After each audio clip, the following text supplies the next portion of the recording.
नमस्कार मेरे प्यारे दोस्तों, कैसे हैं आप सभी। उम्मीद करती हूँ आप सभी अच्छे होंगे। दोस्तों, आज फिर मैं एक नई कहानी लेकर आई हूँ जिसका टाइटल है वैदेही, आत्मा का बदला। तो दोस्तों, मेरी ये कहानी सुनने के लिए मेरे चैनल को लाइक करें, शेयर करें और सब्सक्राइब करना ना भूलें। तो कहानी शुरू करते हैं आज की। वैदेही, आत्मा का बदला, पार्ट 1। दोस्तों, मेरी आज की कहानी इस तरह से है। तेज रफ्तार से दौड़ती हुई मोटर कार हवा को चीरते हुए आगे बढ़ रही थी। पिता सुजान सिंह के साथ वैदेही अपनी बड़ी बहन सुनैना से मिलने जा रही थी। बड़ी मुश्किल से पिताजी उसे साथ ले जाने के लिए माने थे। आखिरकार बहन की ससुराल थी, पर वैदेही ने उन्हें मना ही लिया। बहन से मिलने की खुशी और जंगल को हरा भरा रास्ता, वैदेही अपने ही विचारों में खोई थी। अचानक जोर से धमाके की आवाज़ हुई और तेज झटके के साथ वैदेही की आंखों के सामने अंधेरा छा गया। जब आंख खुली तो देखा कि वो सड़क के किनारे घास पर लेटी हुई है। गाड़ी सामने थी, पर उसके एक तरफ का हिस्सा पूरा तहस नहस हो चुका था। उसे महसूस हुआ कि उसके सिर पर चोट लगी है और बहुत सा खून बह रहा है। ड्राइवर की आवाज़ देने की भी हिम्मत उसमें नहीं थी। चारों तरफ नज़र दौड़ाई, पर ड्राइवर कहीं नहीं था। मद लेने गया हो शायद। पिताजी कहाँ हैं? इस हालत में उसे छोड़कर वो कहीं नहीं जा सकते। तभी उसकी नज़र पिताजी पर पड़ी तो तहस नहस गाड़ी के पास खड़े उसे देख रहे थे। वैदेही की तसल्ली हुई कि वो ठीक हैं, पर उसे इस हालत में देखकर वो भी दूर क्यों खड़े हैं। जरा सी खरोच लगने पर भी पूरी हवेली सिर पर उठा लेने वाले पिताजी आज चुपचाप क्यों खड़े हैं। वैदेही ने देखा, पिताजी उसे देखकर मुस्कुरा रहे हैं। उन्होंने हाथ हिलाकर इशारा किया, जैसे उसे अलविदा कर रहे हों, और अचानक ही वो जैसे हवा में घुल गए। वैदेही के मुंह से एक दर्दनाक चीख निकली और फिर उसकी आंखों के आगे अंधेरा छा गया। एक घुटी हुई चीख वैदेही के गले से निकली और उसकी आंख खुल गई। कमरे में बहुत अंधेरा था। हल्की चांदनी पर्दों से छनकर आ रही थी। ठंड बहुत थी। कमरे की आग बुझ चुकी थी। मतलब रात के 1 या 2 का वक्त था। यही सपना 2 साल से वैदेही देखती आ रही थी। जब 16 साल की वैदेही ने हादसे में अपने पिता को खो दिया था, उसे पता था कि अब उसे नींद नहीं आएगी। उसने उठ के शॉल ओढ़ लिया और दबे कदमों से लाइब्रेरी की तरफ चल दी। दरवाज़ा खोलते ही उसने देखा, लाइब्रेरी में एक लैंप जल रहा है। उसके चेहरे पर मुस्कुराहट आ गई। उसके भाई को पता था कि उसकी रात यहीं गुजरती है। वैदेही ने अपनी किताब उठाई और जाकर अपने पिताजी की कुर्सी, जो कि अब उसके भाई की थी, पर बैठ गई। उसे अभी पढ़ते हुए आधा घंटा ही हुआ था कि उसे लगा कि कमरा कुछ ज़्यादा ही ठंडा हो गया है। किसी के आसपास होने का जाना पहचाना सा एहसास होने पर उसने धीरे से अपनी आंखें चारों तरफ घुमाई।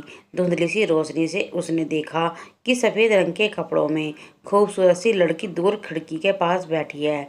उसके काले लंबे बाल बिना हवा के भी उड़ रहे थे। दूर बैठे ही वैदेही को ही देख रही थी। ये तो अजीब बात है, आज तक तो ऐसा नहीं हुआ। 2 साल से वैदेही उसे देखती आ रही थी। कभी उसने वैदेही पर नज़र नहीं डाली, फिर आज क्यों? 2 साल पहले जब हादसे के बाद वैदेही को होश आया तो सबसे पहले उसने अपने पिताजी के बारे में पूछा। काफ़ी देर तक बात टलने के बाद वैदेही को होश आया तो सबसे पहले उसने अपने पिताजी के बारे में पूछा। काफ़ी देर तक बात टलने के बाद उसके भाई और भाभी ने बताया कि हादसे में पिताजी नहीं रहे। लेकिन ऐसा कैसे हो सकता था? पिताजी को तो वैदेही ने खुद देखा था, सही सलामत। सबको चीख चीख कर बताने का कोई फ़ायदा नहीं हुआ। सबने कहा कि सदमा लगा है। 1-2 दिन में उसे यकीन हो गया कि सब लोग सही कह रहे हैं। पिताजी सच में छोड़कर चले गए थे। हादसे के बाद हर वक्त उसके साथ कोई ना कोई रहता था, भाभी या कोई आया, सब उसे बातों में व्यस्त रखते।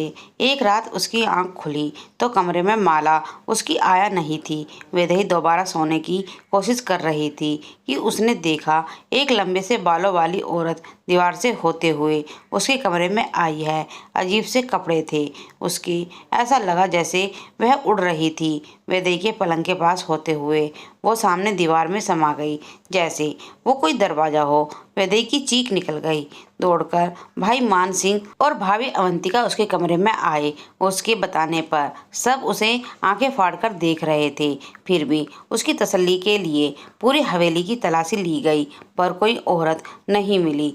कुछ दिनों बाद हवेली के नौकरों में भी फुसफुसाहट शुरू हो गई कि छोटी मालकिन के दिमाग घर की चोट आई है, उन्हें अजीब चीजें दिखती हैं, सब उसे अलग तरह से देखते हैं। काफी दिनों के बाद उसे समझ आया कि अचानक ही दीवारों आने और कहीं पर आकर और गायब हो जाने वाले इंसान नहीं, साए थे और सिर्फ उसे ही नजर आते थे। उसे पता था कि सामने बैठा हुआ साया उसके पिताजी की बहन है, जो 20 साल पहले बीमारी में चल बसी थी, पर अब तक कोई भी साया उस पर ध्यान नहीं देता था। यह पहली बार था कि किसी साये ने वैदेही को देखा था।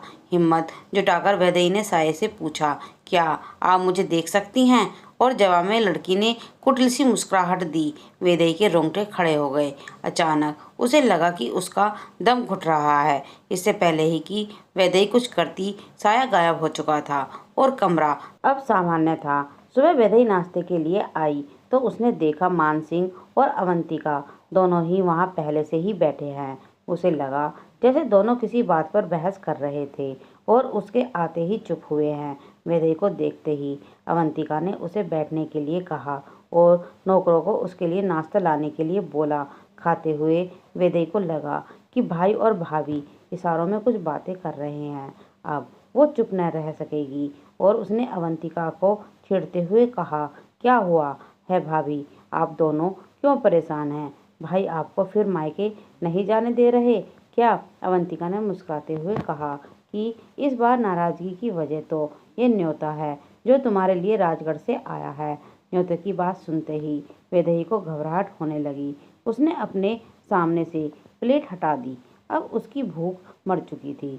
हादसे के बाद से सब जगह ये बात फैल गई थी कि वैदेही को अजीब चीजें दिखती हैं। वो कौतूहल का विषय भी थी सबके लिए। सब उसे इसलिए अपने घर बुलाना चाहते थे कि उससे पूछे कि वहाँ पर भी उसे कुछ दिखाई देता है। जब वो उनके मुताबिक जवाब ना देती तो सब उसके दिमागी संतुलन पर जवाब उठाते। धीरे धीरे उसने बाहर जाना बंद कर दिया।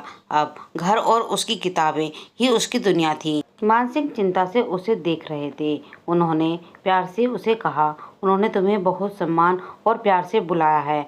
वो पिताजी के पुराने मित्र हैं, तुम्हें वहाँ जाकर अच्छा लगेगा। सुबह वैदेही नाश्ते के लिए आई तो उसने देखा मान सिंह और अवंतिका दोनों वहाँ पहले से ही बैठे हैं। उसे लगा जैसे दोनों किसी बात पर बहस कर रहे थे और उसके आते ही चुप हुए हैं। वैदेही को देखते ही अवंतिका ने उसे बैठने के लिए कहा और नौकर को उसके लिए नाश्ता लाने के लिए बोला। खाते हुए वैदेही को लगा कि भाई और भाभी इशारों में कुछ बातें कर रहे हैं। अब वो चुप न रह सकी और उसने अवंतिका को ने उसे बैठने के लिए कहा और नौकर को उसके लिए नाश्ता लाने के लिए बोला। खाते हुए वैदेही को लगा कि भाई और भाभी इशारों में कुछ बातें कर रहे हैं। अब वो चुप न रह सकी और उसने अवंतिका को छेड़ते हुए कहा, क्या हुआ भाभी, आप दोनों को क्या परेशान हैं? भाई आपको फिर मायके नहीं जाने दे रहा क्या? अवंतिका ने मुस्कुराते हुए कहा कि इस बार नाराजगी की वजह तो ये न्योता है जो तुम्हारे लिए राजगढ़ से आया है। न्योता की बात सुनते ही वैदेही को घबराहट होने लगी। उसने अपने सामने से प्लेट हटा दी। अब उसकी भूख मर चुकी थी। हादसे के बाद से सब जगह ये बात फैल गई थी कि वैदेही को अजीब चीजें दिखती हैं। वो कौतूहल का विषय थी सबके लिए। सब उसे इसलिए अपने घर बुलाना चाहते थे कि उससे पूछे कि वहाँ भी उसे कुछ दिखाई देता है। जब वो उनके मुताबिक जवाब न देती तो सब उनके दिमागी संतुलन पर सवाल उठाते। धीरे धीरे उसने बाहर जाना बंद कर दिया। अब घर और उसकी किताबें ही उसकी दुनिया थी। मान सिंह चिंता से उसे देख रहे थे। उन्होंने प्यार से उसे कहा, उन्होंने तुम्हें बहुत सम्मान और प्यार से बुलाया है। वो पिताजी के पुराने मित्र हैं, तुम्हें वहाँ जाकर अच्छा लगेगा। फिर वहाँ का माहौल भी तुम्हारे लिए सही रहेगा। खुले हरे भरे मैदान, दूर ऊंचाई पहाड़ियाँ और हवेली के पास बहती छोटी सी नदी। मुझे लगता है तुम्हें कुछ दिन के लिए वहाँ जाना चाहिए। मानसिंह इतनी उम्मीद से उसे देख रहे थे कि वो चाहकर भी मना ना कर सकी। 4 दिन बाद वैदेही माला के साथ राजगढ़ के लिए निकल चुकी थी। राजगढ़ सुजान सिंह के मित्र माधो सिंह की रियासत थी। माधो सिंह सुजान सिंह के लिए भाई से भी बढ़कर थे। वीर सिंह उनके इकलौते बेटे थे, जो विदेश में पढ़कर 5 साल पहले लौटे थे। धूमधाम से उन्होंने अपने बेटी की शादी की, लेकिन 1 साल बाद ही वीर सिंह की पत्नी ने आत्महत्या कर ली। बचपन से ही माधव सिंह वैदेही की बेटी की तरह मानते थे। जब भी वो उसके पिताजी से मिलने आते या पिताजी राजगढ़ जाते तो वैदेही के लिए बहुत से उपहार जरूर होते। वैदेही राजगढ़ पहली बार जा रही थी। हर तरह की आशंका से उसका मन घबरा रहा था। शाम के धुंध में वैदेही की ही मोटर हवेली के सामने रुकी।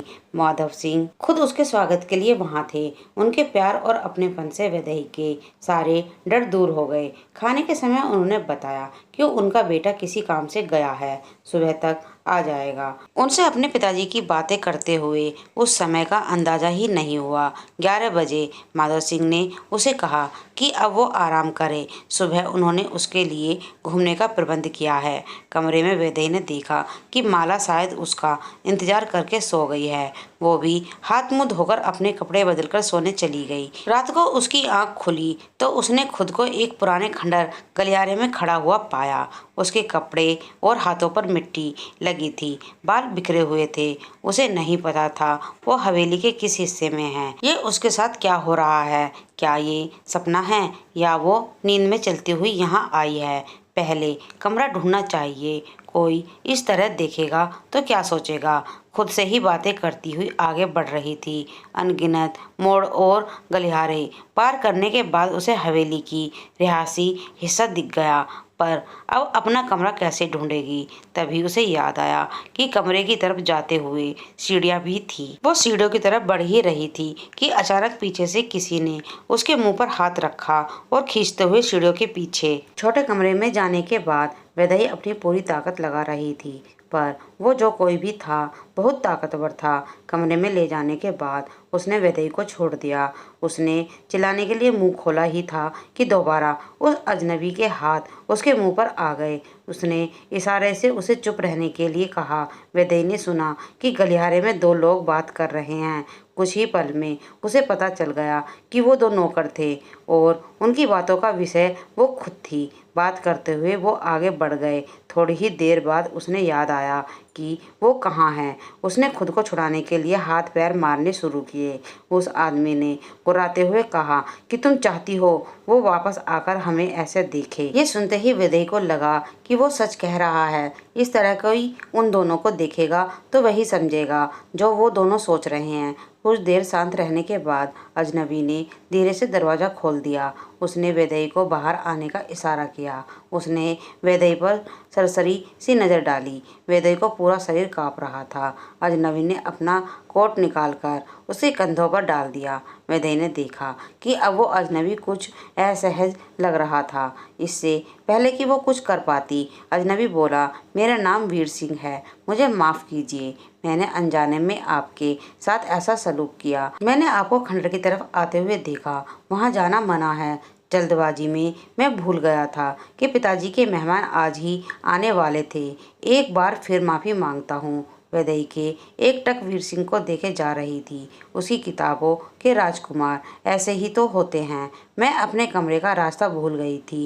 मुझे रात को टहलने की आदत है।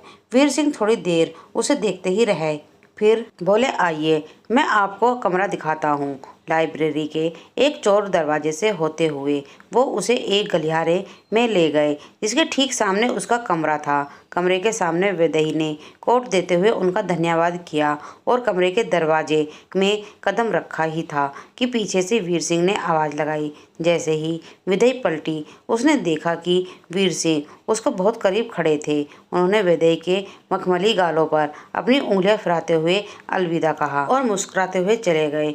बंद दरवाजे पर टिककर खड़ी वैदेही की सांसें बहुत तेज चल रही थी। उसे यकीन था कि उसके दिल की धड़कन इतनी तेज थी कि वीर सिंह को भी सुनाई दी होंगी। उनके कोट में जो उनकी महक थी उसे वो अभी भी महसूस कर सकती थी। बहुत दिनों बाद आज सोते हुए उसके चेहरे पर मुस्कुराहट थी। अपने ख्यालों में खोई हुई वो वीर सिंह की आंखों में उसके लिए आए शक को भी नहीं समझ पाई, और ना ही ये कि बंद दरवाजे को खोलकर वो कैसे और कब खंडर में पहुंची, और सबसे बड़ा सवाल कि उसे वह सब याद क्यों ना था। तो दोस्तों, आज की मेरी ये कहानी यहीं समाप्त होती है। आपको मेरी ये नई कहानी कैसी लग रही है कमेंट में लिखकर ज़रूर बताएं। धन्यवाद।